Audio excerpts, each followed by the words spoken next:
Good morning, children. As you know, we started a new chapter, that is chapter 10, Who Spoils the Food. And in this chapter, we have covered these topics. Why does food get spoiled? What are microbes? Why do certain things get spoiled early? So in these topics, we have studied that some microorganisms are there, some living organisms are there which are very tiny and they are responsible for spoiling the food. Because they are very tiny and we cannot see them with our naked eyes, we need a microscope to see them. That is why they are called microbes or microorganisms. And certain food items spoil early because they have more water. The food items that are having more water get spoiled early as compared to the food items which have sugar and salt in them and they have less water in them. So today we will learn about how can we protect our food from getting spoiled and wastage of food. So first we will start with how can we protect our food from getting spoiled. Food is spoiled by the microbes. Microbes need food, warm environment and moisture to grow. If we are able to control temperature and moisture, we can save the food from getting spoiled for a longer period of time. So first we will study that what are the conditions in which the microbes grow. So the conditions are microbes need food, warm environment and moisture. If we are able to control these conditions, अगर हम इन conditions को किसी तरह से control कर सकें कि हम temperature को control करें या moisture को control करें, we can control the growth of the microbes and protect our food from getting spoiled. Most microbes grow best between 5 degrees Celsius and 40 degrees Celsius in warm and damp places. They are killed or multiply very slowly at temperatures above 70 degrees C and at temperatures below 5 degree C. तो ज़्यादातर microbes का जो growth होती है वो सबसे अच्छी होती है between 5 degree Celsius to 40 degree Celsius और ये टेम्परेचर थोड़ा सा वार्म टेम्परेचर रहता है and they grow in damp places. We can kill these microbes or stop their growing rate by controlling the temperature if we are able to maintain the temperature above 70 degree or below 5 degree. So we will be able to kill these microbes or stop them from multiplying very fast. So here are some methods where we can save food from getting spoiled. Some of them are: Number 1. Boiling. Milk is boiled to save it from getting spoiled. Boiling kills bacteria present in it, but there are more bacteria present all around. They may spoil the food once it cools down. So after some time you have to boil it again. So first method for protecting the food from getting spoiled is boiling. Like you have seen at your home, milk is boiled again. So if once the milk is cool, it has to be boiled again to protect it from getting spoiled. जैसे कि आपने देखा होगा कि आपके घर में दूध को बॉयल करते हैं, अगर हम उसको बॉयल ना करें तो वो जल्दी ख़राब हो जाता है और उसको बॉयल करने से उसमें जो बैक्टीरिया प्रेजेंट होते हैं वो मर जाते हैं और इस तरह से हम दूध को बचा सकते हैं ख़राब होने से. लेकिन एक बार जब दूध ठंडा होता है तो again the bacteria present all around can spoil the milk. So we have to boil it again. हमें फिर से उसे बॉयल करना पड़ता है. So this is the first method of protecting the food from getting spoil. Now the second method is cooling. Milk, cheese, vegetables, fruits, etc. are protected from getting spoiled by keeping them at temperatures below 5 degrees C in the refrigerator. Certain things like fish, chicken, etc. are put in the freezer where they stay fresh for longer. So second method is cooling. और इस method का use हम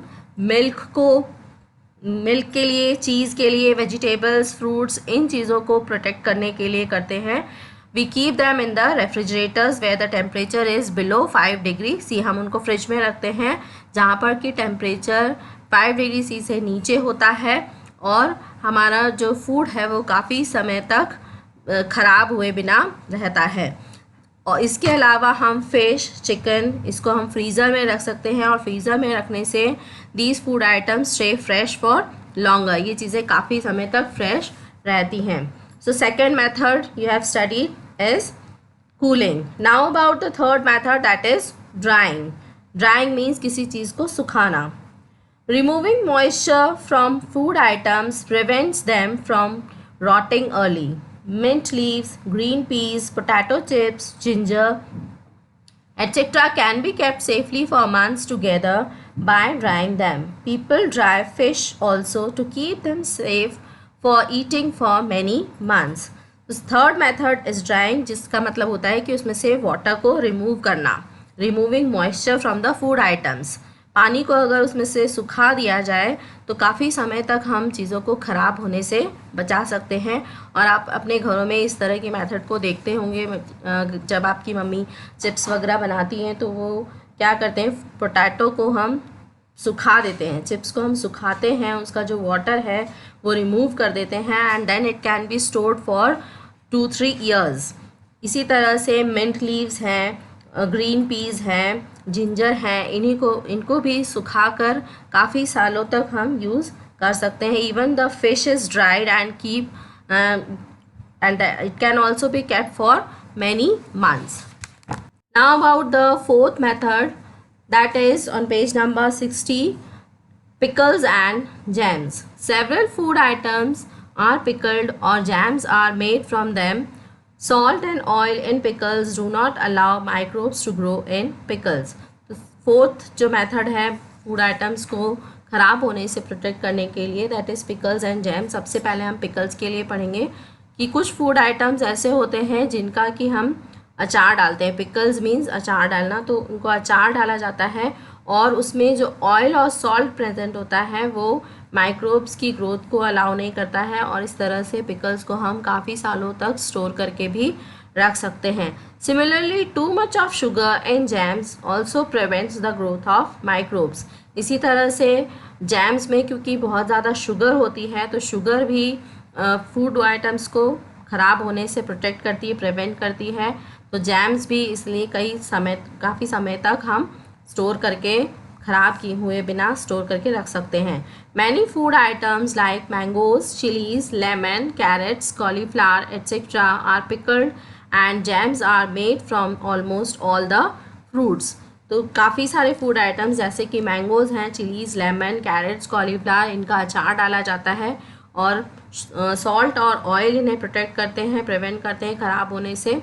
and almost सारे fruits का jam बनाया जाता है और इसमें शुगर जो है वो प्रिवेंट करती है उन्हें ख़राब होने से। These days, ready-made food is also available in the market in sealed packets. These contain food preservatives that delay the process of spoilage. आजकल बहुत सारे रेडीमेड फूड आइटम्स भी मिलते हैं मार्केट में सील्ड पैकेट्स में, और इन फूड आइटम्स में प्रिजर्वेटिव्स ऐड किए जाते हैं जिससे कि वो फूड को ख़राब होने से, स्पॉइल होने से बचाते हैं। It is mandatory to write the date of manufacture and the date of expiry on all the packaged food items. While buying any such food item from the market, we should check these dates. So it is compulsory. Mandatory means it is compulsory to write the date of manufacture कि कब वो food product बना था और कब वो expire होगा।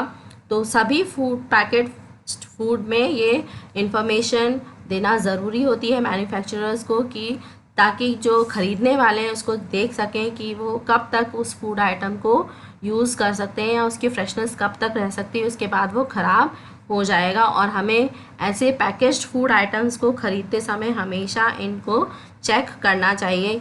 You can take any of the packaged food item and see, अगर बिस्किट है, वेफर्स है, उसका पैकेट आप लेकर देख सकते हैं। जो भी डेयरी प्रोडक्ट्स हैं उनका पैकेट आप लेकर देख सकते हैं कि उसके ऊपर आपको यहाँ पे आप पिक्चर में देख सकते हैं। Here you can see on the picture date of manufacturing, date of expiry, the cost is given and also the ingredients कि किन किन चीज़ों से मिलाकर उस फूड आइटम को बनाया गया है। It is also mentioned on the packet.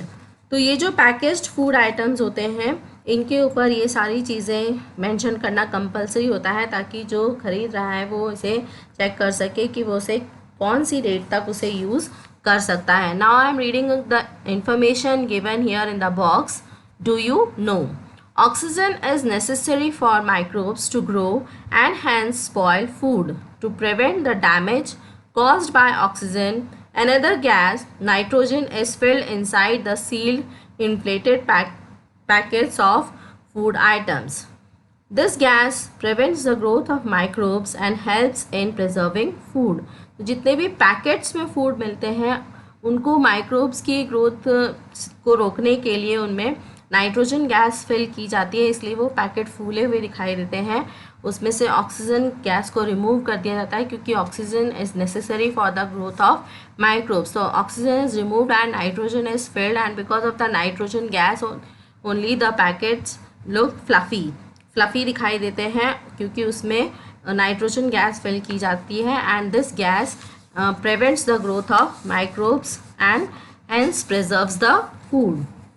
Now we will study about some good microbes. Good microbes means the microbes that are helpful to us. They are very important for us for some work.